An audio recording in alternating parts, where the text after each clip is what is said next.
This is To The Point, a Rhino experience. Voted one of the top home services marketing and operations podcasts. Cutting through the bullshit and getting to the point. Hey, To The Point listeners. It's your boy, the host of To The Point Home Services Podcast, Cristiano, along with my co-host, Mr. Tall, Paul Redmond. What's up, brother? Chris, you have a little edge today. You seem a little peppy, a lot of energy, more energy than normal. Yeah, I'm excited. Welcome. I'm excited. Listeners, you're in for a treat today, a real treat. Now, our guest might not think he's as good of a treat as we know he is, but we're going to expose that today because we've got a beast from the East who's now in the West.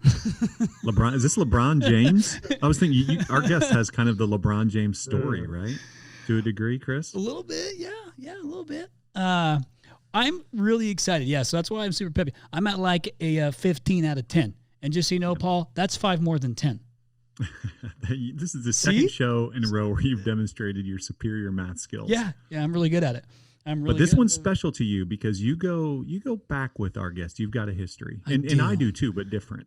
I do, and I love it when a good story comes full circle. Yep. But I want to go ahead and introduce our guest, Mr. Frank DiMarco. And Frank DiMarco now today is the COO of Service Champions over in Southern California. Even though that's kind of expanding a little bit, we'll get into that. But Frank, welcome to the show, my friend. Hey, thanks, guys. Great being on, Chris. It's like you said, it's like, boy, you cross past, my father would say the world, is like this big, but HVAC is like that big. Yeah, kidding. So cool to see you guys again. You've done well, and just excited to, be on the show today. Appreciate it. Yeah, we're going to have a barn burner today. Hey, congrats, by the way, on the acquisition of my friend, the Ringies. Yeah. Skill. Really, those guys are great. Footprint for us in Phoenix, a business that's just going to blow up. They've got young group of guys started from scratch. Love their story. We're going to add more in that market, but yeah, we were just out there, just saw them on Friday. Great group there. Yeah, solid guys. I think that, they run I'm a customer of theirs. Like their shop is. So now I'm a customer of yours. So, great. It was cool to hear their story from their perspective. I know this isn't on the script and we don't have to get into this now, but it would be cool to hear their story from your perspective at some point in the conversation today. Interesting. I literally just got a text message from ProSkill that they're at my house. That's weird. What's the odds? Divine intervention, my friends. Okay, here's what we're going to do. Because there's going to be quite a bit of good stuff come from this podcast, I want to give it as much time as I possibly can with the least amount of banter. I'm sure all of our listeners will appreciate Paul piping down so that way we can get to the good stuff from Mr. Frank DiMarco. Paul, listen, I'm sorry, man. I'm just busting your chops. You've actually you have some super thoughtful questions. And we're thank you. I know that to the listeners, but I'm laughing because I actually got feedback from a listener I forgot to tell you about that was like, yeah, man, I just fast forward to the first 11 minutes of BS and listen to the good stuff. And I was like, wait a minute. So I'll forward that along to you. I don't want to see that. Okay, so then we will get right to the point. I guess that is the name of the show, so maybe we should take our own advice.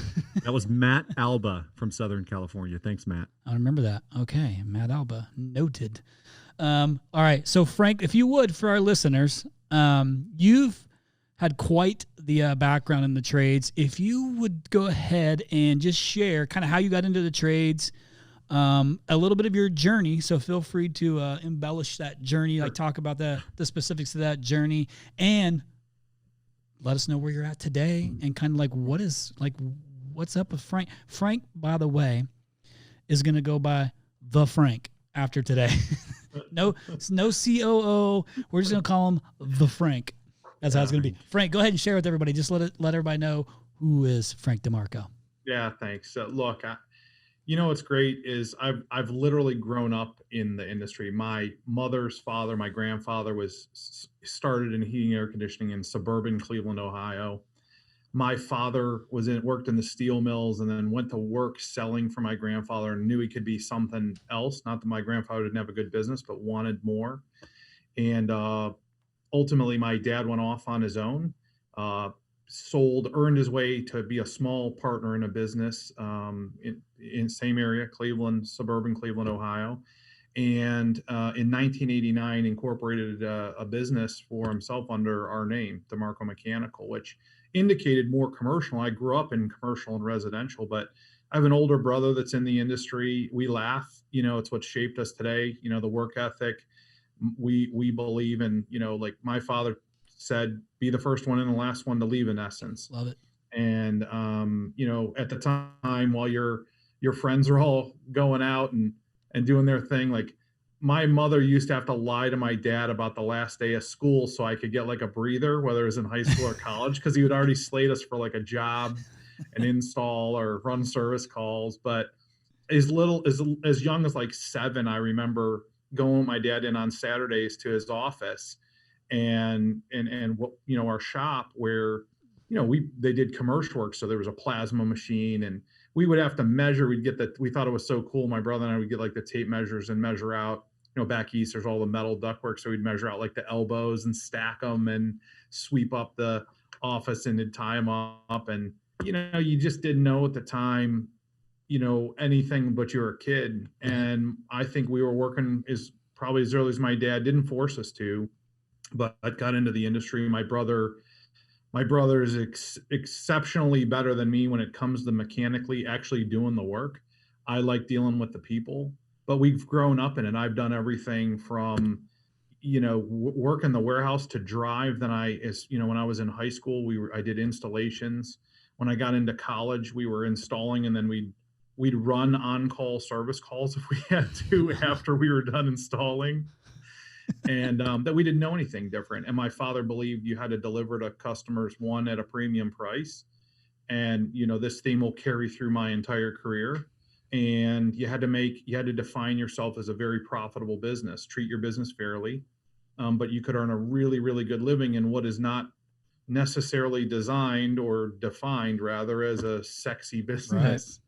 Right. And yet, just fast forward, I'll get through some of the career there, but what a cool thing that's going on in our industry right now. And, just between Service Champions and Dave Geiger's group with Horizon and Kenny Haynes. And I crossed paths, and I'll get through it now, but I crossed paths with all those guys. My father sold his business, so 89, 99, consolidations, massive ARS, Blue Dot Services, Service Experts, Comfort Systems USA, and they were all approaching, and it's reminiscent right now, 20 years later, what's going on.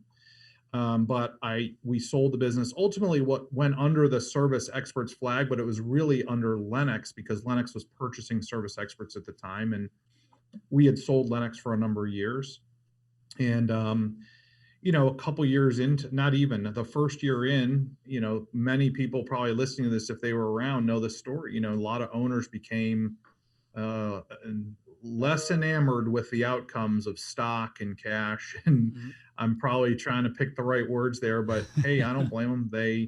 They said this isn't right, or they didn't like the deal that they got and went out and probably to some degree created some of the greatest companies that are out there today. So I had a number of moves. I left my father's business, and he was supportive of it because there was other opportunities in the country. And when I was mid-20s, I had been in management basically through the field. I wanted to go into management, ran, a service department and install department, understood financials, and then, had got my college degree. My dad believed it was important that we did that in case we didn't want to do heating and air conditioning. Where'd you go to school? But John Carroll University. Yeah, I'm very familiar. In in University Heights, Ohio, and a good business school.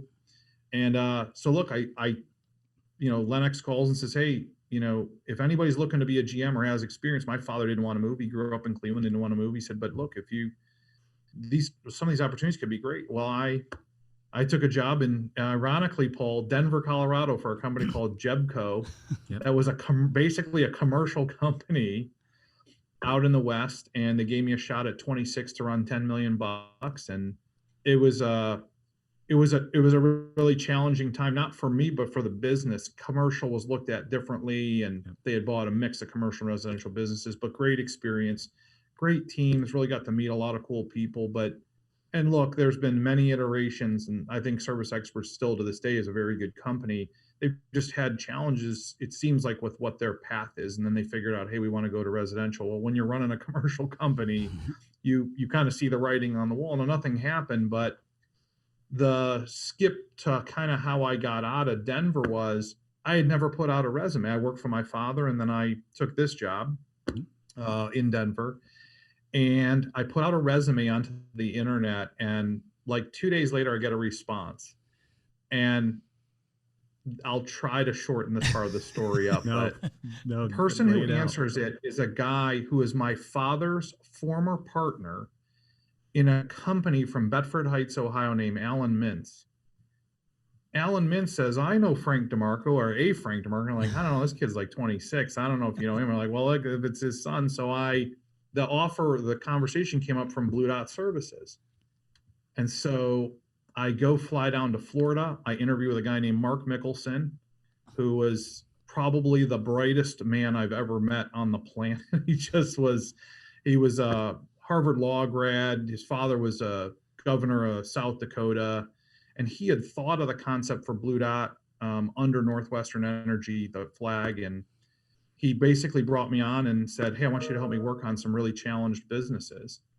And worked with a number of guys that I haven't talked to in a long time, but Chris LaBeouf, who ultimately bought Dan Howard Plumbing. And I didn't work under Kenny Haynes, but I knew Kenny, and I got to know him and Paul Kelly, and it was just, I all these guys today that run amazing businesses. Right. And I got to see some very real, just unbelievably crazy things. You're meshing, two $20 million companies together, and they're doing 15. When you go in there, they're not doing well. Owners have left. You can't find vehicles. Inventory's a mess. But the learning, you could not compress it or get any better in what my background at the time was. I got to see so many things and meet so many great people. And in that path, even though I ultimately Blue Dot was divested of by Northwestern, but in that path, I met Dave Geiger and Mark Aiken. And ironically, so I bought a business and unfortunately they're good for me, but in their Northwestern's divestiture of the Blue Dot Service brands and companies, I bought a company back in Cleveland, Ohio, while I was competing with my father, or ironically, one of the businesses my father that I had mentioned earlier owned, that he had gotten out of to start his own company. You could follow that. Just like the story for me was great. Ran that for about a year and then sold it off to some partners that I had. And quite honestly, guys, at that point, I was kind of disenchanted with the industry. I thought, is anybody doing this well? Like, it just seems like nobody wants to come into our industry. It's really hard to do. And, I really took a couple months off. I was fortunate. I had done well, but not well enough to do nothing. But I just was trying to figure out, was I going to stay in heating and air conditioning? How old were you then, Frank? Pardon me? How old were you then? 30 when I sold the company back off to 30, going to be 31. So it's just before my 31st birthday. I sold that first business. It was about $15 million and bought it in a fire sale. Yeah. Thank God for Mark Mickelson. He helped me through the process, and just great, got to meet some really great people at Blue Dot. And so ultimately, I get a phone call from my father, who, I'm talking to on a regular basis, says, look, Scott Boxer's looking for people to run companies for Service Experts. Yep.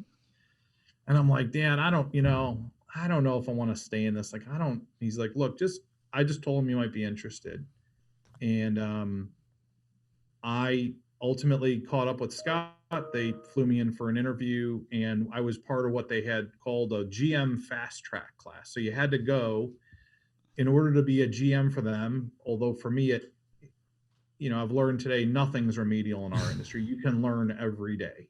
Mm-hmm. But it was pretty cool going into guys who were coming from different industries, and you got this real camaraderie with them. And today I still talk to a couple of those guys, some very good operators. Brian Ott out of Service Experts. He's a division manager for them. I see him at different meetings from time to time, but he's done very well. Ran Neil Harris, and he was in my class, and just met some great guys. So I went to run Roland J. Down, upstate New York. A balmy 7 below zero, where I was trying to get into the warm weather. That was my request, by the way. Hey, can you put me somewhere warm? Yeah, you're coming off the They lake. said, Frank, I got 2 choices for you. You want a good opportunity? You want to go somewhere warm? I said, well, could I do both? And they said, well, why don't you go run this? And it was a great business, just under 20 million. They had a mix of new construction. They owned Albany from a residential perspective. Roland, I never got to meet, but a great business, some great staff there. And took the business to 20. Really, I got there in 05 and ultimately left going at the very, very end of 07. So really only 2 years there, but what a great staff. First year was tough, had a lot of commercial stuff we had to unwind. But boy, the next year we crushed it. 24 million. We brought in, we were second, I think, to Peachtree in total dollars brought in. It was just, Nice. but it's people. These businesses are people. You have to be dedicated. And look, I just love what I do. I mean, because you're getting to deal with some of the best and most dedicated people, in my opinion, doing really difficult jobs that treat businesses like they own them, but they don't. Mm-hmm. And from rolling down, I actually did a quick stint at Goodman in the manufacturing side, thinking, well, I had a good friend at the time. I haven't talked to Jerry Ardren, who went to work for Goodman and said, hey man, there's a bunch of Lennox guys over here. You might know some of them. Yeah. You want to be like a regional manager or district? And I thought, okay, I should get some different exposure. Moved to Baltimore, dragging my poor, my poor wife at the time, around and kids. But I was chasing a career and she was supportive. Figured out pretty quickly I didn't really love that. It was just such a different world. Like I'm used to doing 100 miles an hour at 4:30 or 5 a.m. My life would be boring if there's not. I'm talking to GMs because they know my schedule at 5 o'clock in the morning right now, because we're kicking around ideas and what are you doing in your center and what are your challenges and how can we help with recruiting and hiring. So while I'm at Goodman, though, I get a call to go visit Mark Aiken because he thinks he might want to buy Goodman equipment or a man equipment. So for some context for our listeners, you mentioned Dave and Mark earlier. Who are Dave and Mark? Mark Aiken, Dave Geiger. Dave Geiger still, he's the chairman of Horizon. I think they call it Home Services now, but Horizon Services. At the time, he and Mark were partners and doing about 28 million at the end of 08 when I kind of caught up with them. So I go to lunch with Mark. He's like, yeah, I remember you, Frank, like the Blue Dot days. I remember your name. And we probably ran across each other at some meetings. And I go to a lunch with him. It takes like 3 hours. It definitely feels like an interview. And anybody who knows Mark Aiken, this guy is there is no BS with Mark. Dave's the kind of laid back, what's fair, but he's, they all play this role. Leland Smith and Dave Geiger, by the way, play this role that they're like, kind of like, well, I'm just a plumber, or I'm just, you guys are just plumbers. Huh? You've done pretty damn well for just being plumbers, but that's what makes them so great. And after lunch, Mark's like, hey, come on over. I want you to see Dave, just want to say hello. I can't really figure out what's going on, but I get a call from Mark after I leave the area, and it's maybe not even 5 days later. And he goes, hey, Frank, it's Mark Aiken. And he says, look, we're sort of interested in the equipment. He's like, but I got to ask you a question. Like, I got an opportunity I want to run by you. And he says, I want you to come run our Pennsylvania location. And I said, well, geez, Mark, I'm kind of caught off guard. But he's like, look, you've got a good background. We like what you do. We want to get this business to $50 million.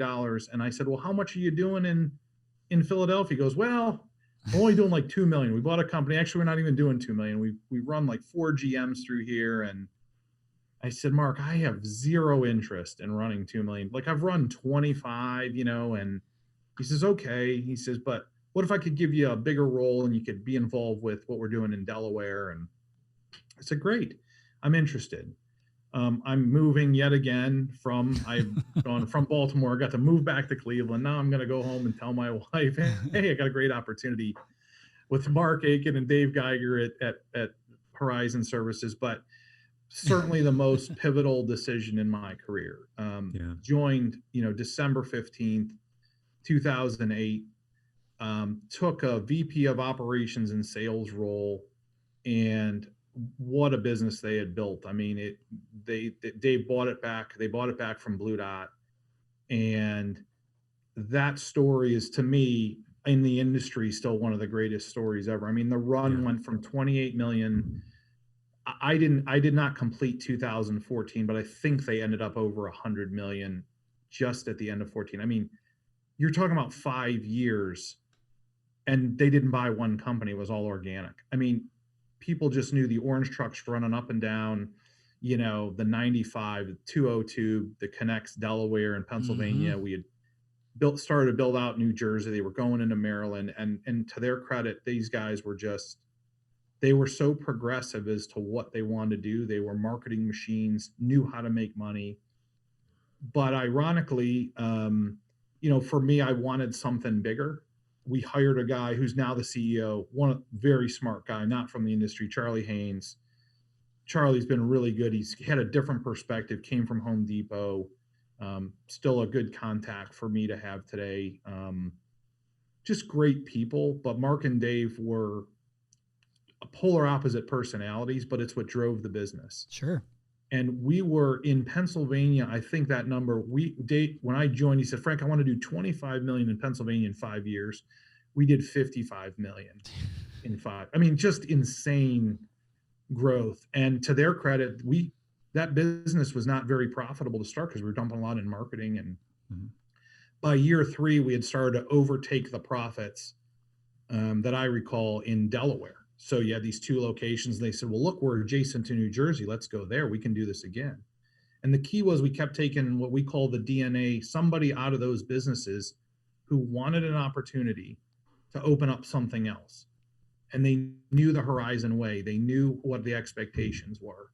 They knew we had high expectations, and we weren't going to apologize, 1, for our pricing, or 2, for what those expectations were.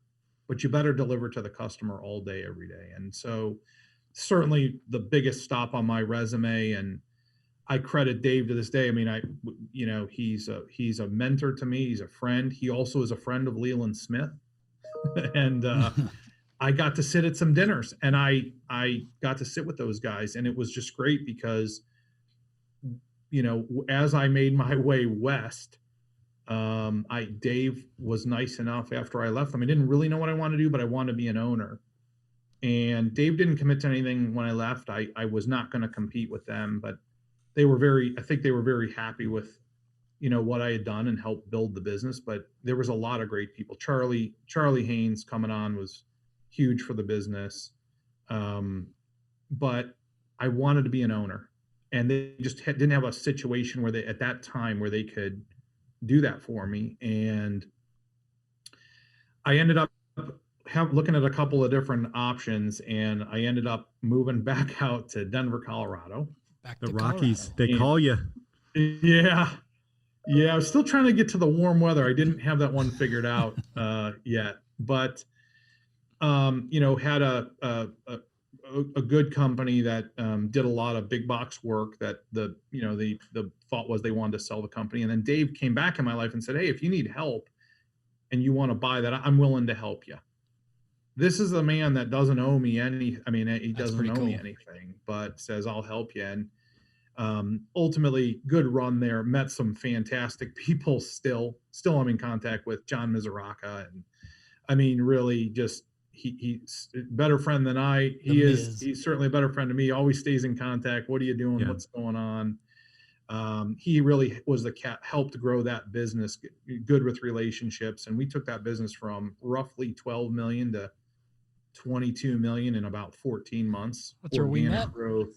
That's where we met. We were lucky. It was cool though. You got to have the right people again to do it. And at the end of the day, that opportunity just didn't pan out. It was tough. But here's how life works. If that had panned out, maybe I'd be in the position I'm in, but maybe not. And sure. It didn't pan out. I was already west. Dave was trying to help get that deal done. It didn't you know, there was nothing else to buy in Denver. Yep. I reached out to some contacts I had at Lennox, and they said, look, we got a company in LA that thinks that they want to sell their business, or at least help them get bid organized. Big business, 30 million, doing a lot of big box work. Yep. And, now I've got to tell, by the way, my wife, again, we're moving now from Denver to Los Angeles, which is, Yeah. I mean, we're in Boulder, which is gorgeous, but you're going to LA and it's just like it's a beast, And you have two girls at this point, right? Three Girls. Three, yeah. Oh, Three. boy. I hope my kids turn out to be, hopefully more worldly after all these moves. And, for sure. Yeah. but, as a parent, you're wondering at the time, like, are you doing the right things? But I knew inside I could do something more. And I just didn't, the pieces weren't lining up. And a lot of people say, why'd you leave Verizon? And I said, look, it was great. I knew I could do something more. Yeah. And, I spent about 18 months. I've been talking to Dave. Dave says, look, is there something for you to buy in LA? And I said, yeah, I got a company that I identified, and it's near Beverly Hills. And, I think it's a $6-7 million business that really should be doing 10. I just know how to get it there. He says, okay, well, I'm willing to help you out. At that time, Dave had just done his deal with Sun Capital. He was really the first. They were 130 million. And probably the first big deal, maybe Wrench was already moving, Kenny and those guys, but they was probably the next big private equity deal that we kind of got on the radar. Ultimately, Dave look, there's contractual obligations with these things. You can't just, he couldn't compete even if it was as a friend. He just couldn't. And so he said, Frank, I'd love to help you. I'm sorry. I said, Dave, once again, you don't owe me anything. But he said, listen, I want you to call a guy. Should call Leland Smith. Boy, you talk about an interesting phone call. I'm asking to borrow like $4 or $5 million to buy a company. I come out of Denver. it was a bit of a challenging time. I didn't have a lot of money at the time, and thought, oh, this is going to be good. So to Leland Smith's credit, man, he picks up the phone. He says, Frank, yeah, we had dinner. I remember you, and you did really well. He says, look, why don't you tell me what you're trying to do? I'll never forget the first conversation. So I want to buy a company. I want to grow it and sell it. He says, okay. He said, and Leland, anybody who knows Leland Smith, there's never a bad word to say about him. And probably for that matter, in my opinion, Dave Geiger. Yeah, those are the two names that come up that are just held at such a high esteem. If you look, I've been so lucky to be around these two. You just can't say enough good things about them. But you run across many owners that people always have something to say. Not these two. They're just they are honest. They are men of their word, and they're fair. Mm-hmm. So Leland, I said, Leland, I need, I think it was like $4 million I needed. And instead of Leland like hanging up the phone, he's like if you knew Leland like I know him, I didn't know him that well at the time, but he's like, well, we could do that. He's like, but maybe there's a way to do it not spending $4 million. And that's when he said, what are you trying to do? I said, well, I think I'm an owner. And so we kept talking for a couple of months. That was at the end of 17 going into 18. And by the spring of 18, basically he said, tell you what, I'll get you where you want to get to. And he literally had me write some numbers on a paper, like where I want to get in my life. And he said, we will partner. You're going to earn your way. He said, but know this, Frank, I'm used to walking down the hallway and fixing stuff. If I got to drive up to LA, you're not my guy. And I said, well, look, he says, Dave speaks highly of you, and I know your reputation, with these businesses and being able to grow them. He says, and I have the money to grow them. And he wasn't arrogant about it. He just knew how to make money in this industry. But to make that money, you have to have impeccable customer service. And, he backs up what he says. But anyway, he said, look, I'll work it out with you. So that was that. I joined I actually came down for a lunch with him on, I think it was May 4th. And on the 7th was a Monday. And it was my first day of 2018. He says, look, introduces me to the management group on Friday. He says, Frank, I want you to spend time in Brea before we get up to LA, and we'll start looking for a building. He said, but Leland's favorite phrase is a trust but verify. I'd say it's his favorite one. And he'd say, Frank, I was lucky to be around people that would let me look at their business. I always wanted to be better. And one common theme with Leland and Dave Geiger is they never thought their businesses were running at an optimum level. They were never arrogant about how big or how profitable. They just were not that way. In fact, they quite honestly were the opposite. How could we do more? How could we make it better? And while they're proud of what they do, they were never arrogant, like there's nothing to fix here. And that's what, to me, is why they're both, arguably worth what they're worth. And they have, to me, two of the best brands. While there's many, that's not an insult, but two of the best known brands in the country, and are well known as people. But he let me just walk around the office, and it was day 2. I'm listening to calls in the call center because the office I have is sitting basically by it. And Leland, I didn't want to bother him. I was new, and there was a GM and an operations manager here. And Leland says, "So what do you think?" And I said, "Well, I think you have some opportunity. People sound really good, but they're not connecting." And Leland has a very detailed system. Like Horizon was detailed. Leland Smith systems that he learned from CSG, he does not deviate. He will not 22,000 paying monthly customers, for, just in Brea. I mean, it's a machine. Your technicians cannot earn a bonus unless they are at, 1 in every 2 opportunities they walk into, they better walk out with a club agreement. And that philosophy is just so hard to replicate if you don't start from day one. And by the way, guys, we're in Southern California. I grew up in Ohio. Like, there's weather extremes. The same thing for day. I mean, there's swings. It's below zero, as many people are probably just get done experiencing. And then it's 95 and humid. But in between, those troughs are really hard to make up the gap. Like, it's hard to keep the business busy. 22,000 paying service agreements, you got basically 44,000 visits to run if the phone doesn't ring one more time. Amazing. Just a ridiculously beast. Just a setup that, and then the level of detail at every single spot in the business. Dispatchers aren't people that just get people around the cities for us. They're checking 8 or 9 boxes with, did the guy take the pictures? And, and they are triaging every call for their group of technicians. They roll up through a service manager, so they're a team. And Leland was just brilliant with these setups.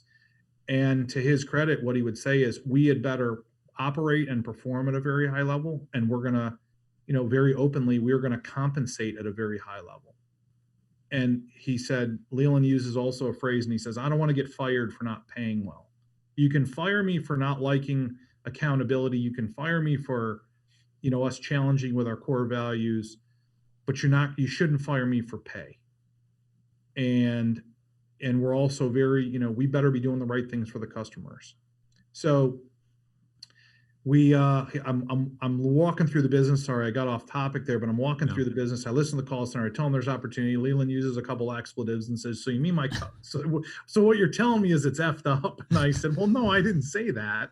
I'm there the second day." And he said, "Listen, I want you to dig into some other stuff. Just look around, whatever else you want." So I just started kind of checking around the business. And, there was just he knew his business could do better. It was doing very well. And he had a really smart guy as a GM, but that GM kind of, I want to be careful because he was a smart guy, but he didn't have that industry or that thought of how to really hold that accountability at levels in the business, meaning you can't advance in our company unless you've hit certain metrics. Like, we just don't do it because we like you. We probably like you, but we'd like you to advance because you've hit the metrics.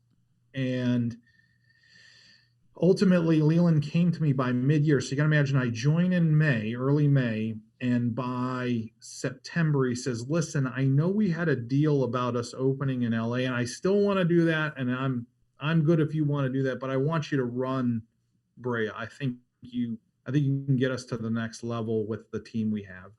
And he had hired, so our executive management team is our CFO, Daniel Ham. Again, good friend of mine. He was on, a year and a half before me. Brilliant, does M&A, understands numbers and trends. Again, I mentioned it earlier to you guys, teaches me stuff about what to look at even though I know the industry very well, in my opinion. Sure. Katie Stern, our chief marketing officer, she's helped build the brand of Service Champions, and really with Leland done an amazing job. She also knows everything operationally about the business, and then Leland and myself, and that's our executive management team. But so on October 5th, he took a pretty brave move. I mean, in my opinion, he made me at the time the general manager. He exited the current GM and the operations manager. Now, this is a guy running a very profitable business that most people would say, why are you rocking why would you do that? And the one thing I think I differed, I didn't get to know that GM, unfortunately, a lot, but the business needed more Leland Smith, not less of it. Leland is this really dynamic. He's funny. He's great to be around, but he has very high expectations. And you better not show up to a meeting with this man without being prepared. And I don't mean prepared like some numbers, like you better be dialed in, because he already knows the answer to the question. The guy works 7 days a week. 7 days a week. He's at it. Not all day. I mean, I don't mean like he's just grinding. He's in his business to this day, 7 days a week, and he loves it. So that's October 5th. I take over. We have one of the toughest months we'd had in the company's history. We'd come off of 2 really good months, at least in July was a $5 million month at the time. August was another 5 million. Just that was their goal. They had this big goal to hit 5 million. It starts to slump in September, gets worse in October, and Leland, our business is used to making money year round. We don't have there's no such thing as a losing month. It just doesn't operate that way.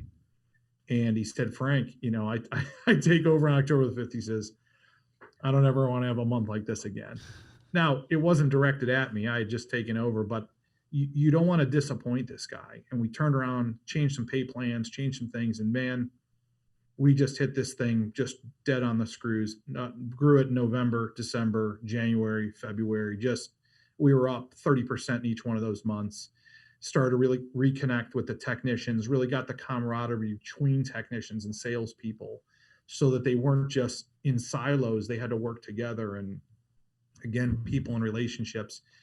And then came May 13th of 2019, where we were purchased by a private equity company called Center Oak Partners out of Dallas, Texas. And it was a great transaction for everybody.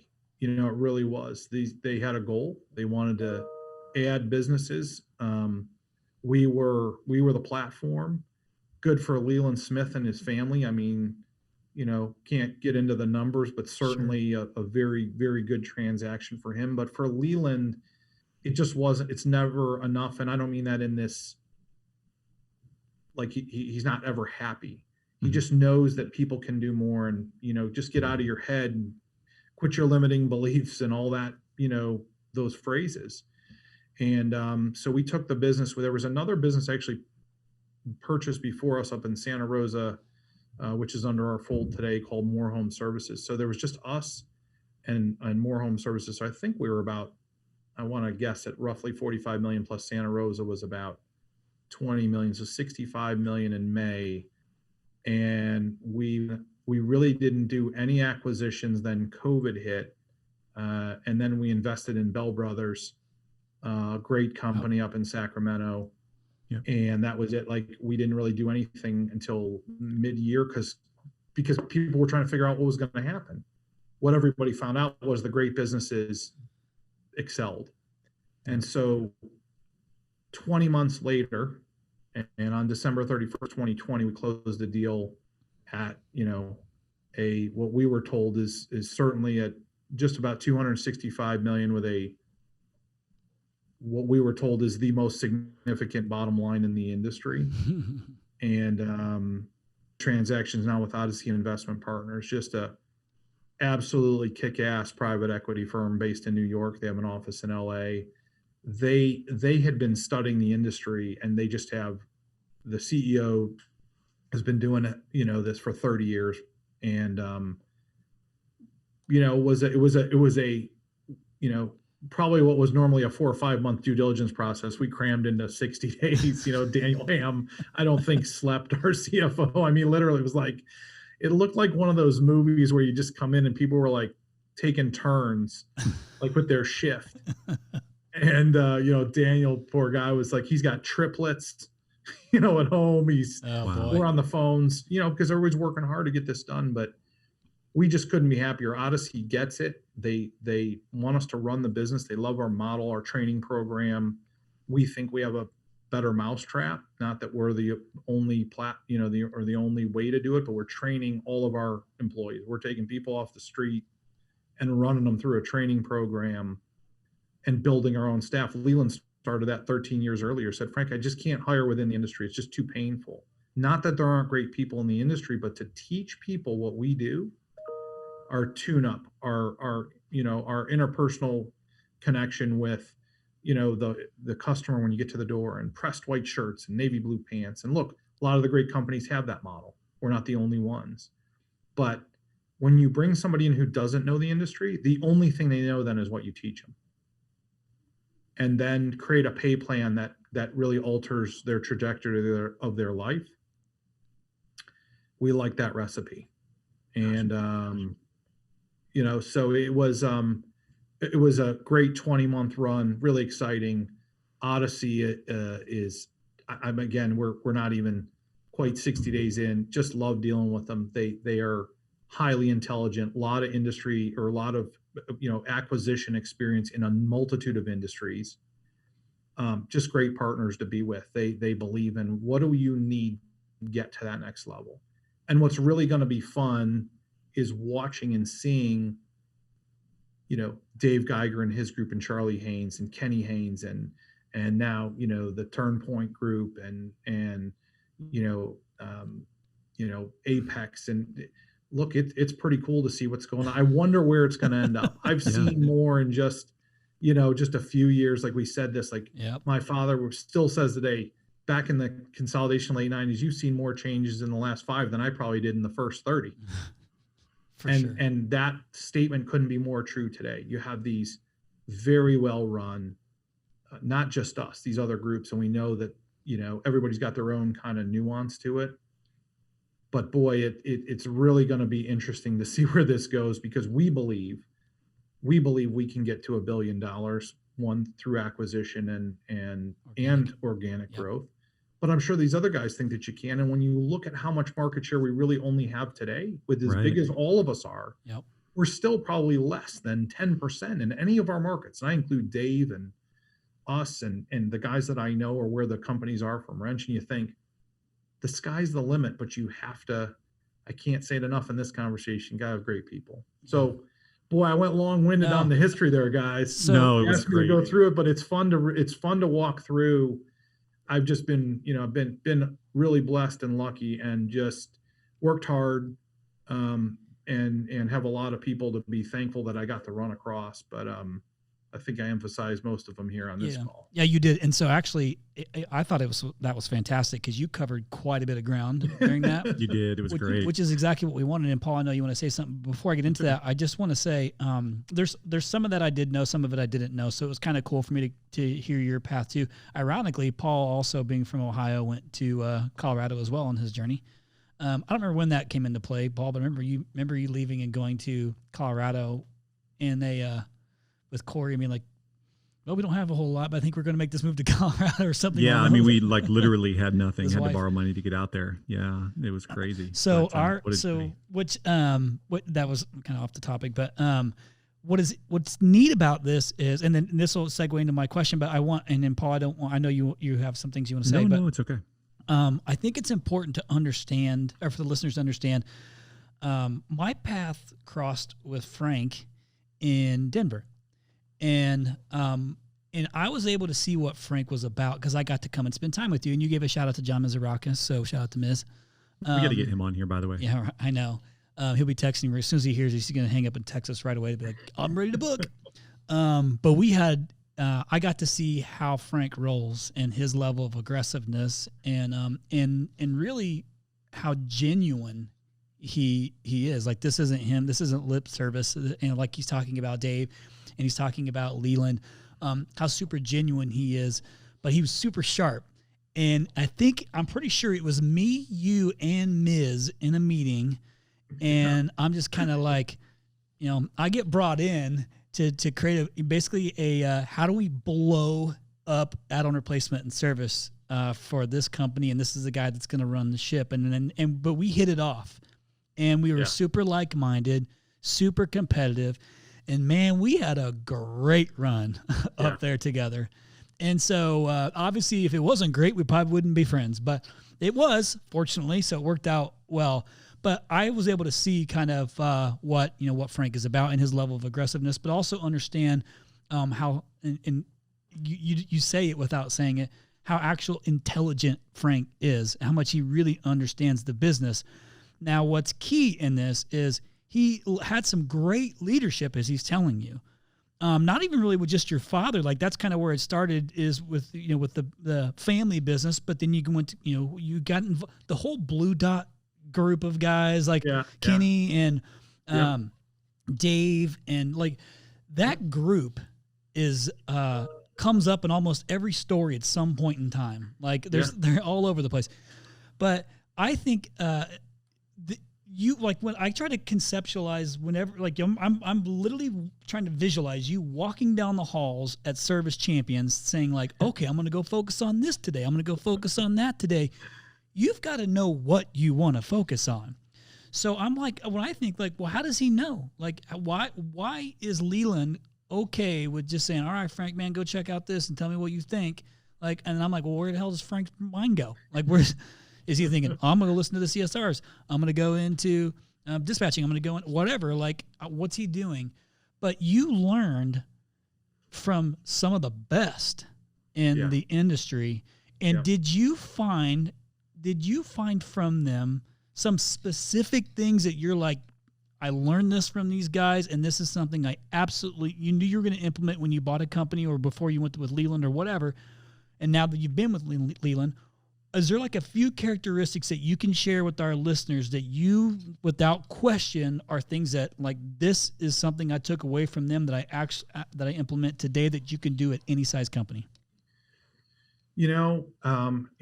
Boy, Chris, it's a great question. I mean, when I think about it, believe it or not, it's probably not as much a metric type of it. I mean, all of these great companies, like, there's that infamous or famous phrase, facts are stubborn things.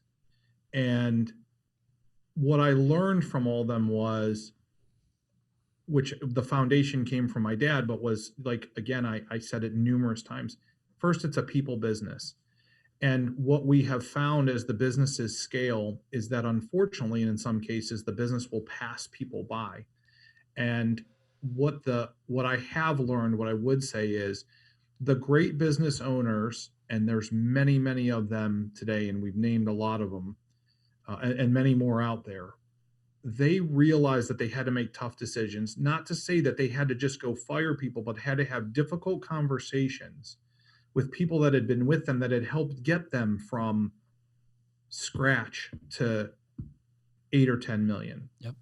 And there's these breaks. The one thing I would say is, Chris, what I've learned is there's kind of breaks where the businesses can, they can kind of get to like 10 million, and then they kind of teeter. They either figure out how to get to the path to 25, or they just kind of hang around 10. And then they start to get into that 25 range.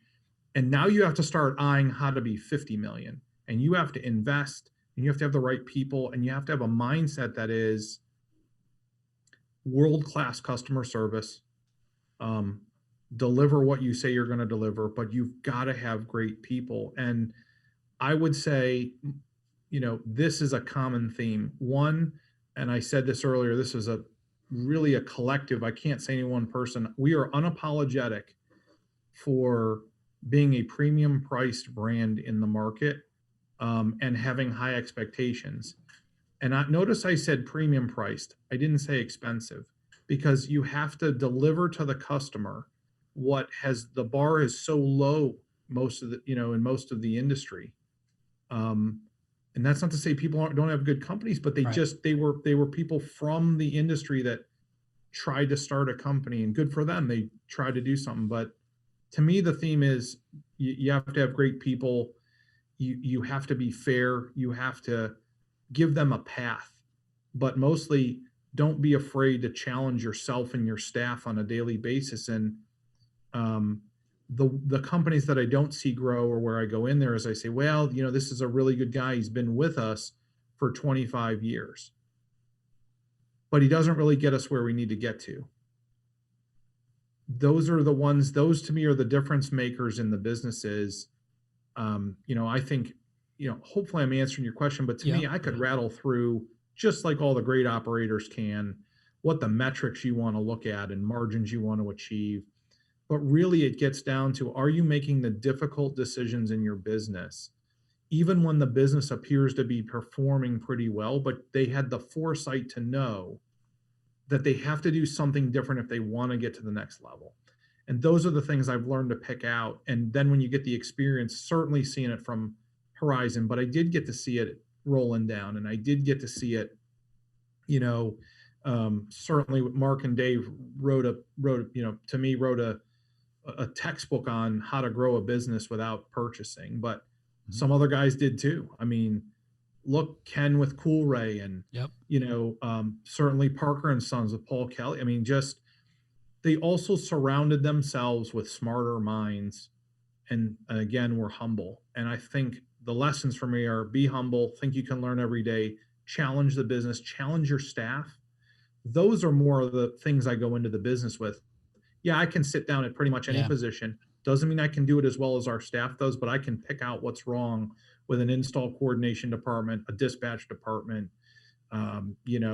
sales or pricing or margin. I mean, most of us that are at these levels can do that.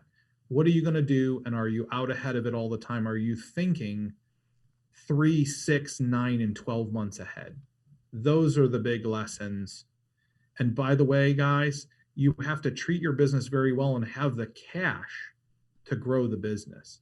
If you don't have that, it's just a pipe dream, because these suckers chew up money. There's massive payrolls, and yes, you make the money, but you have to collect your money. And kind of important. Hopefully I'm answering that, Chris. I don't want to not say that there's not things I look at, but it's the core, it's the foundation, is staff, how's it run, and challenge yourself to be better. And the probably the biggest piece of that for me is, you heard me joke earlier about my title. I don't really like it. The 4 of us that are on our executive team wish we didn't have them. We close the door, and Leland Smith says, he says, I am a vote, I'm not the vote. And we will overrule him. And I say that in a, let's think about it, maybe we should look at it a different way. And to his credit, he doesn't just say, well, I'm the CEO. Yeah. You have to earn people's respect in this industry. That is just the flat out facts. You cannot walk in and say, don't you know I'm the new GM, or don't you know I'm the new owner? You will lose people so quickly. You can't even, that is, Odyssey said, what's the risk to the business? It's people. Yep. People have to believe and trust and think it's fair. So that's my answer to that. That hits it. Yeah, I want to go a little deeper on this, because you mentioned it twice about having world-class customer service. Can you give some examples of what that means for someone listening today who may not be very strategic in how they're doing that today? Yeah, it's, again, another good question. I think when you put that phrase out there, Horizon, was 100% satisfaction guarantee. Leland Smith is happy money guarantee, and all the great companies have some version. I could tell you this: Leland Smith, when it gets to his desk, and this was Mark and Dave, their on-time guarantee. If you weren't on time, the call was free. Wow. By the way, you didn't have to wait for the customer to ask you. Those owners had an expectation. You said, I apologize, Mr. Yano, we're a minute late. This call's for free on us. Like, that was their expectation. We are honest. We are going to deliver what's on our marketing. But Leland would say, look, you have multiple levels in your organization to make people happy. We believe we had better deliver the best product and service that's out there. And if somebody calls up disappointed, how can we fix it at the point of attack? from the call coming in. We may not think it was the best decision, but we can coach that, right? If it's money or something else. I have had to go out on calls, and I don't do it really anymore today, but our GMs, get out of your mind that you're going to argue with the customer about what the amount is. You said, are they happy or aren't they? And I know there's going to be people listening to this podcast that say, well, that's real easy to say. Leland really doesn't care what the number is. What he cares is that, did we fix the problem going forward? It doesn't matter. Whatever ticket. Now, we don't do many of them, but we want our customers happy. It could be a service call for $200 that they felt like they just didn't get what they thought. And it could be $20,000 they just weren't happy with, a scratch in the floor or something. We have human beings working in residential homes, Yep. Thousands and thousands of calls a month. When that person calls up and they're unhappy, our job is to make them happy. And don't get your ego in the way of who's right and wrong. That's good. Yep. Just check your ego when you come in. I know it's hard. Your name's on that business, and I am talking to those people listening on to this. Put all that aside, because Leland Smith and Dave Geiger do it. They say, I'm sorry, actually, I'm embarrassed, Mr. Yano, that you didn't get our best foot forward. What can we do? And then, by the way, not just satisfy them, cliche, wow them, make them exceptionally happy. So when they say, you know what, we may have had an issue with Service Champions, but boy, they did everything right. Something's going to happen with the size of these businesses. What do you do to make it right? I just challenge all the owners or anybody listening is to say, don't haggle over the number. And you're going to say, Frank, that's easy to say. I've got to write a $20,000 check. You know what? If you are doing all the things you believe and who you say you are, you're going to get somebody somewhere that theoretically you believe down deep. I can't even say took advantage of you, but knows what that is. I've listened to Leland Smith on a phone call say, just pay me what's fair. If you don't believe in what we deliver, that is not how this business is designed. Pay me what's fair. And some people, you believe it or not, would actually just are happy and pay the money. Some people say, I'm not going to pay anything. You know what? Leland doesn't stay up all night saying, the hell with this person. This person's crazy. What he says is, what can we do better? That is his first response. What can we do better as a business? If all of our industry did that and had that outlook, I'm not saying they don't have successful businesses, but that's the outlook you have to have. That is world-class. Fix it right, fix it as fast for the first time as you can. And, when you say that satisfaction, you say happy money guarantee, you better deliver on it. Love it. It's great. Question. I want to talk about consolidation from the past. Sure. It comes up on our show often. People kind of refer to that period of time, and I won't say they look back at it with such positivity, right? What's different about what's going on in the market now compared to that period of time, and what did everybody learn from that period of time that they're applying to this era? Yeah, I'll give you my take. I mean, and you got some guys in there who lived it. You guys are very friendly with a number of these guys, but I would say one of the things that's happening today is, one, at least from our perspective, we want to buy businesses that, align with who we are as a core and are good businesses. And I think consolidation in the past, there was kind of this money grab back in the late 90s where they were just buying everything. They were buying a $2 million guy in, Lima, Ohio, that was like it wasn't connected to a market. It was never going to be 10 million, right. But they had money flowing and then they, maybe said, hey, they believed it. You're going to get stock and some cash. And this is a way that, this is using a scalpel rather than a machete. And we are going to find well-run businesses. We're going to find management teams that really understand and are passionate about their companies. And I think this goes across all the people we know that are doing it. And we're going to pay some dollars. We're going to probably get some reinvestment of some of those dollars we give them, but they're going to be very well off in their life, but enough to be passionate, and then help the management team stay secure so that they have a passion for getting to the next level. And you'd be surprised how many of those people have great ideas. Even though the owners were great, they have their own ideas on how to move the business forward. And want to be better and want to learn. And so one, we're not buying broken stuff. We're not investing in that. That's just too hard to deal with, and then say, well, but I got a great deal on it. Yeah. Okay.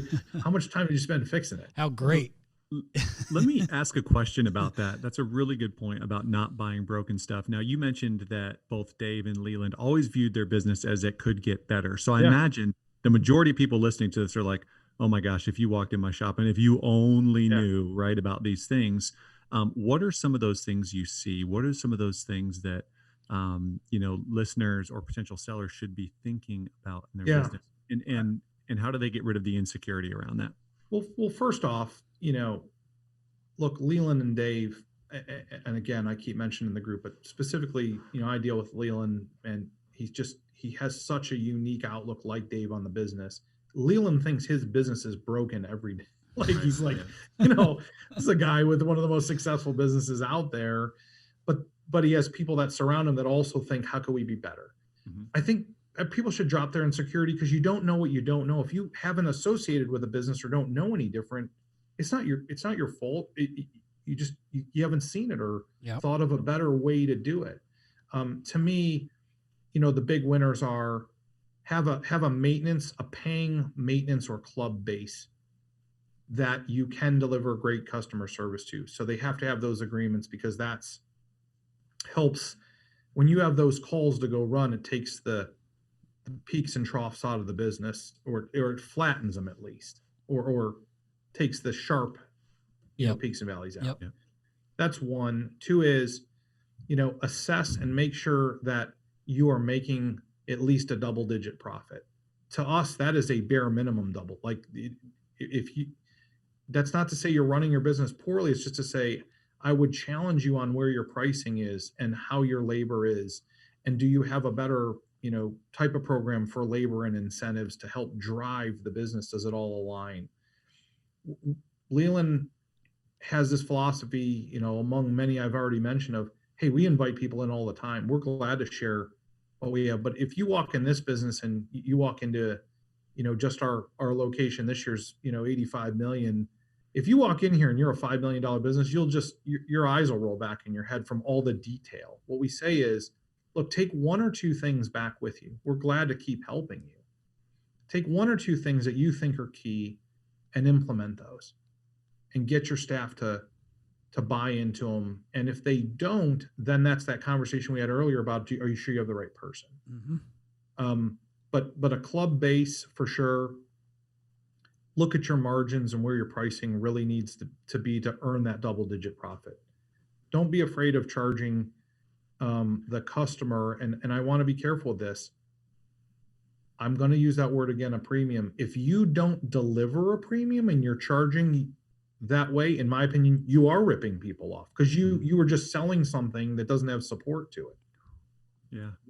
That to me is not a way you can get the business, because what will happen is the customers today, especially with online, will just they'll pick you apart. Yeah.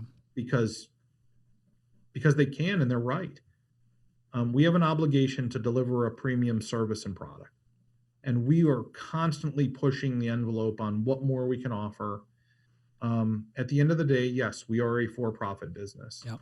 But I would challenge people to look at your margins, look at your club base, and if you have people that are closed-minded and say, we can't do that, that's that earlier conversation. I would say, do you have the right person, or at least are they in the right seat? Yeah. Can I segue a little bit to talk about kind of what you do day to day now? Sure. Yeah. Sorry, Chris. I know I just cut you off. It's okay. I'm gonna end just so it's clear. I think we're about a little over an hour in, which is okay, as long as it's okay with you, Frank. But there's some good stuff coming from this. I want to end with M&A. So if it's not going along that. Yep. Okay. It's pointing in that direction for sure. Okay. So, Frank, my question is, the landscape is super competitive now. I mean, I heard through the grapevine that your most recent acquisition had like 100 offers. I hear from my clients all the time that they're going to get into this game. They're going to buy one here and buy one there. They're going to get into it. Yeah. How do you position yourself from a competitive standpoint when it's not as simple as just adding more money to the deal. I mean, there's a lot of relationship element to this and savviness. So, if you're comfortable sharing that, like, Yeah. how do you position yourself? I think it's certainly, look, this is again reminiscent of the late 90s, different models, but reminiscent. The reality is I'm lucky. I get to come to work, as I've touted already with Leland Smith, who's just been in the industry a long time, and he's had relationships, and it's is great as our private equity partner is, and they're fantastic. But imagine getting random calls every day from outfits, and it's true. They're just, now there's everybody in the game. Everybody is a private equity firm, or Yep. For sure. what we feel is we want to talk about our where we can get owners. We want to talk about our philosophy and what helps.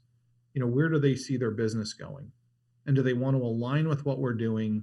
And is there, many of them are reinvesting dollars back into this, and are we good stewards? All of us, I am one, Leland, we are all investors. Are we good stewards of our own dollars and those investment dollars? And I think when you get some real conversations with people, at least where we win, we're not going to connect with everybody. Some people are just what's the best dollar amount?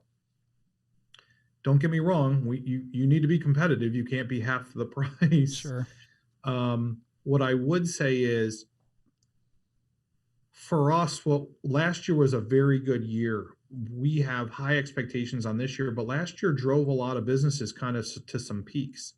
What's going to be interesting, in my opinion, is can everybody maintain that pace?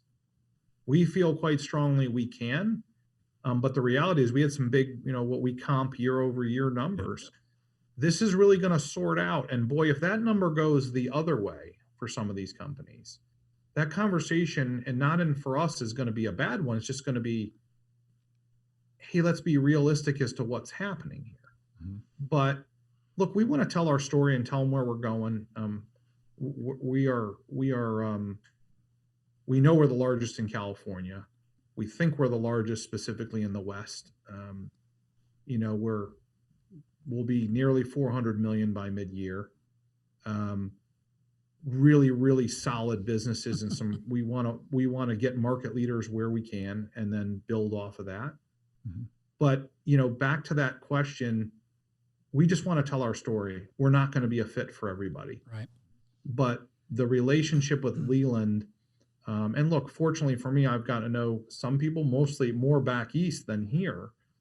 But it's the relationship piece. It's not just a, hey, here's a number, let's get you a letter of intent. It's, hey, learn about us, and we want to learn about you. And they're not all fits. You have to kiss a lot of frogs for sure Yep.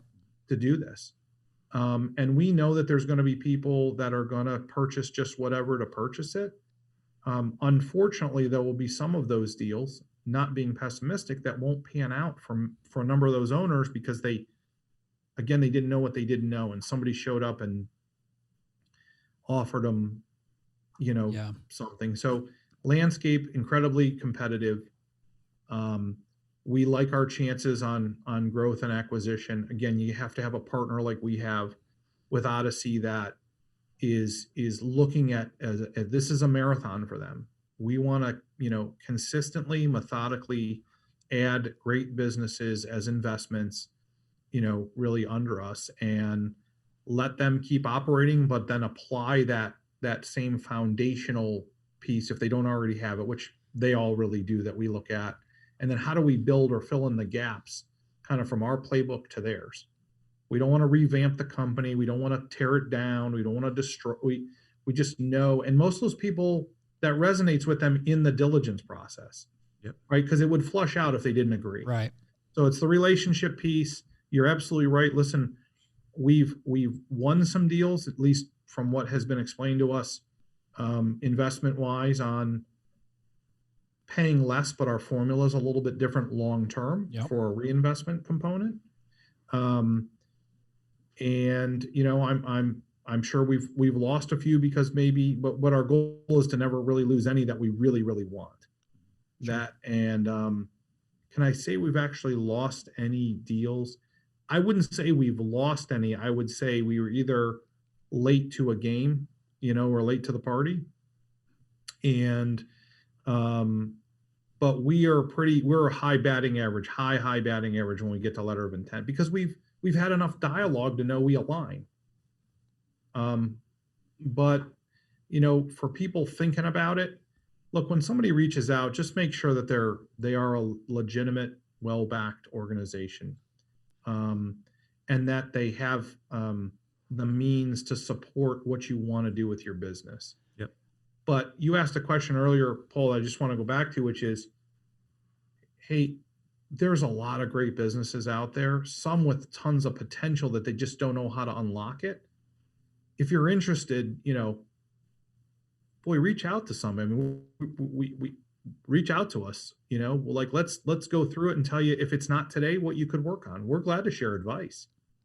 We don't, ironically, it might drive that premium up down the road or for somebody, but we want to help people.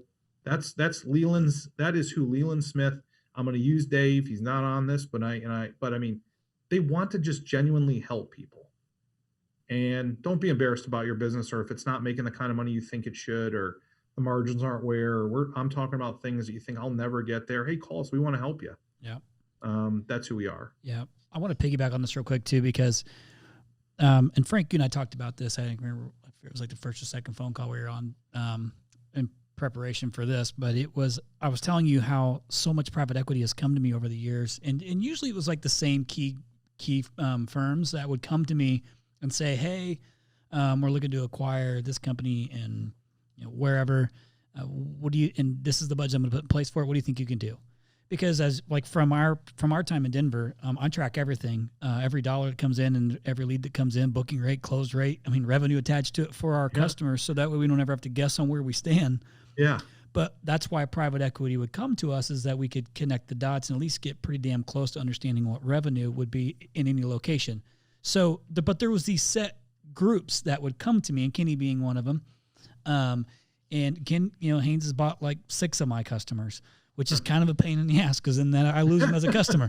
But this past year, there was like 50 more that I've never even heard of come to, and then and then we've seen Turn Point get involved more and buy a few of our customers,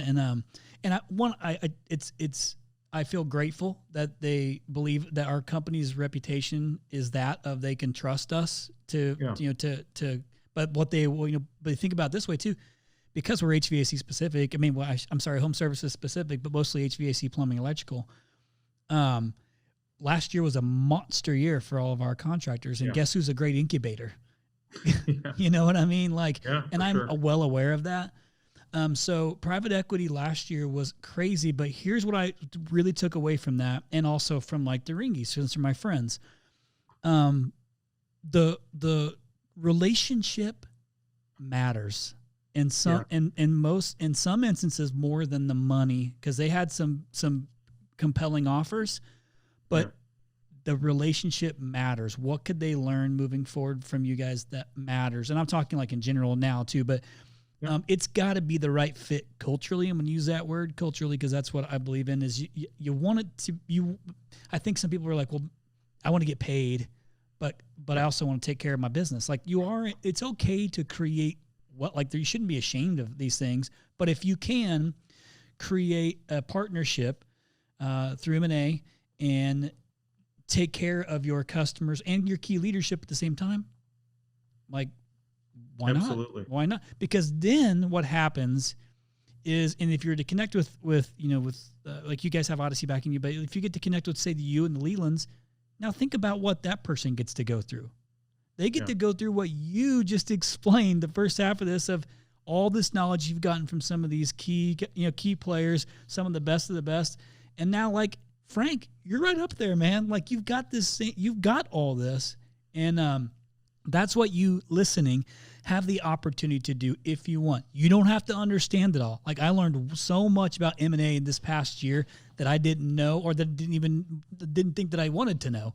But it is, I see it and I understand it, and I can get behind it if the partnership is right. Now, so for me, if somebody's like, hey, Chris, you have somebody that's 20 or 30 million in this area, I'm going to try and understand, do I know our customer well enough to know are they a good fit for this guy because I know his style? Because it's not all the same, right? There are different. Everybody does it. Their approaches it all differently. I have to try to figure out who's the right connection based on what I know about each of them. But it's there, and I can see the upside to it. And if you have this want to grow faster but get more leadership and help, I mean, M&A is a pretty good choice as long as you find the right partner. Yeah, I'll just tag it on that, Chris. Is you got to feel good with your relationship. I get that there's a lot of dollars out there and a lot of numbers being tossed around and offered to people, but my advice to any owner is look at what you want for your company to move forward, whether that's with you in the equation or not, but that relationship's key. Again, for us, we believe that's just like our management teams and all the kind of theme I talked about today. There has to be a fit, and you talk about Travis and Tyler and Garrett, who's the GM over there at ProSco. I mean, these are talented guys, but they said we can learn from you. And like Leland makes a statement back to that is, what can we pick up from them? Yeah. Doesn't mean we have all the answers, and that's how we look at it. But you got to feel good with the relationship. Absolutely. Couldn't emphasize that point you made anymore. Paul, you got anything, or are you good? I have 3 words highlighted here: people, relationships, world-class customer service. Yep. Yeah. There's the formula. Well, listeners, I hope you understand the treat that you just had. And we let this thing go on because it needed to. And Frank, thanks for being so candid about everything and sharing. And the story is pretty awesome, man. Like your journey is pretty cool. Yeah. I've got notes all over the place on here. If you're like an air conditioning historian, and you may have not seen this context, but did you know that you were part of something that was so special at the time? All over the country, particularly out east. No, and it's probably no, not at all. Yeah. I'd say it's just been a fun, challenging ride at times, but I couldn't be having any more fun with what we're doing today. Yeah. And you guys, so many people in the world say, I'd have never thought growing up. I didn't know. It's just, I can't wait to get moving in the morning. Mm-hmm. My alarm's going off at 4:00, depending on where I'm staying at. I'm up. I'm in the email by 4:30. I'm excited. I run hard all day. That's what we do. And it's just, I'm having so much fun with our teams, our businesses we've invested in, our executive management team, our staff here. Chris, you give a lot of compliments, but back to that relationship, I know that people see the value in what you do, but you go back to Denver and you weren't probably nearly at the scale you're at today. Right. But the investment in things like you're doing and helping businesses understand, especially in the home service side, I would make sure I would be remiss if I got off of this and didn't say what an amazing job you've done, because it's funny how your name comes up. I mean, literally, I told everybody I was getting on this podcast, right? Because I tell Leland, and next thing you know, your name's coming up, and Rhino, and then Katie Stern, our chief marketing officer, is like, oh, I've heard of these guys. I'm like, yeah, I knew, Chris from when I was in Denver, and so. Congratulations, because that incubator you have is pretty impressive with the people that are on here, and I think you're doing a lot with these podcasts. Look, I'm lucky enough to be where I'm at, but I've been helped by a lot. I've been exposed to a lot, great mentors. But congratulations to you guys. People need to be listening to what you're selling more. If they just listened and invest, it's just. Take your time. It's a steady, put one foot in front of the other, but congratulations to you guys. I mean, it's crazy how many members and customers and people you have. And how many were there when we were in Denver? Probably he would have said 1,000. 16. Yeah, no, I want to say thank you. That means a lot coming from you. I really appreciate that. And yeah, I think that the similarities are, I've got phenomenal employees, and that we all run in the same direction. And it's what can we do? But if you go into my office and look, you'll see on my board says, what can I do better for my customers today? well, I also needed to know what can I do better for my employees today. Yeah. But because number one is I got to genuinely care about each of them, genuinely care, not fake it.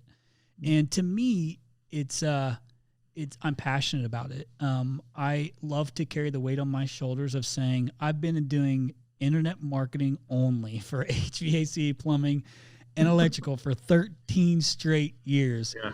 I've had with using facts, real numbers. So Stubborn facts. So if you have a shitty month, it is exposed. But you also, I think if you're honest and you have a true partnership with your customers, which is why we are not an option for the masses, is it takes a lot of customer service to do these things. Yep. But if you're honest and you track everything, if you have a couple of months where you don't hit your normal number, it's going to be just fine because you're in it together. You let them know you're in the trenches. So I am super grateful for the reputation that Rhino has. It's a lot of hard work over the years, but it is interesting how much I've learned about myself as a human being in this business on how do I treat people? What can I be? Who can I be better? I was telling Paul last time he was out here, the things that we've learned from our guests on this podcast the past year has made me so much better of a business owner, so much better of a human being. And I'm grateful for those things. Listen, I'm 41. I got a lot of runway ahead of me. Yeah. So, and I'm nowhere near where I want to be with this business. So I'm enjoying the journey. I just refuse to give up the integrity and for growth, if that makes sense. So I want to do it the right way. I'm just getting smarter. I understand what to do, but I appreciate you saying that. It always feels good when it comes from someone who I've worked with, who knows like what we've done together, and so, and especially somebody of your caliber. So I appreciate that. I'm looking forward to you guys coming out for Rhino X in April. This will air just before it. It is going to be quite the event. Obviously it's my first event, so it's going to be a banger. I'm going, I went all out on it. And then you'll get to meet Gary. I'm excited to introduce you to Gary Vaynerchuk.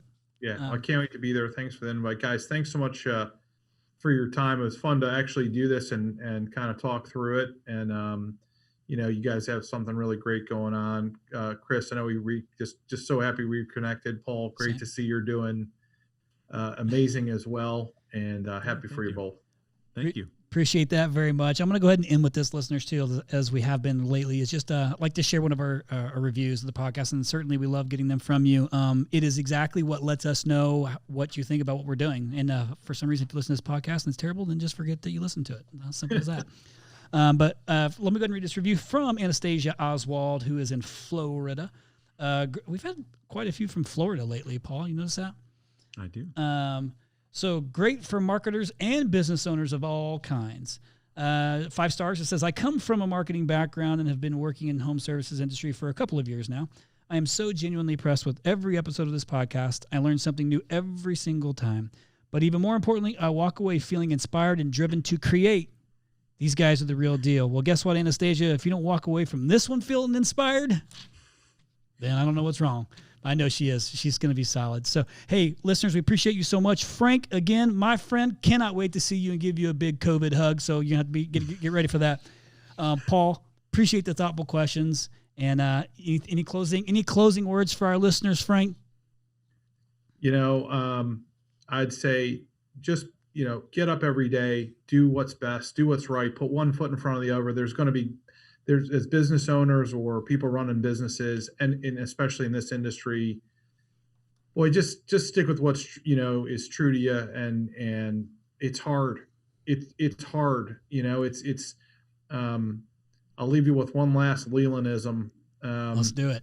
And it's a combination. I'll go back to him. It's actually a combination from him and Dave. Leland Smith says, it's easy to do what we do. It's easier just not to do it.